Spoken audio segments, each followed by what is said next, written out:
6h07 sur Europe 1, le tour du monde en une soixantaine de jours. C'est la performance extraordinaire que deux skippers du Vendée Globe sont sur le point de réaliser. Oui, Charlie Dalin et Johan Richomme, les deux hommes sont en tête de cette course en solitaire à travers le monde.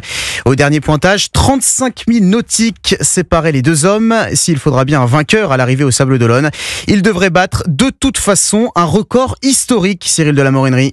Oui, les deux marins sont au coude à coude alors qu'ils naviguent au large du Brésil sur leur bateau de 18 mètres de long. Johan Richomme et Charlie Dalin ne sont séparés que de quelques kilomètres. À 41 ans, Johan Richomme, né à Fréjus, qui dispute son premier Vendée Globe, fait sa course sans se préoccuper de son adversaire. Forcément, je préférerais l'avoir 120 000 derrière. Après, je le vis bien. Écoute, je suis pas très concentré sur lui.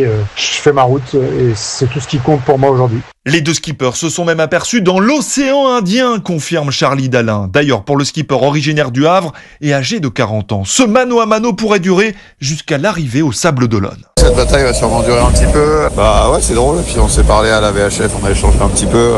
Mais pas quand on était bord à bord, un peu avant. Et en plus, Johan Richomme et Charlie Dalin continuent d'affoler les chronos. Ils n'ont mis que 43 jours pour dépasser le mythique Cap Horn. Les deux marins, amis dans la vie, pourraient arriver le 15 janvier en Vendée et pulvériser le record d'Armel Lecléache, qui avait bouclé son tour du monde en 74 jours. Cyril de la Morinerie.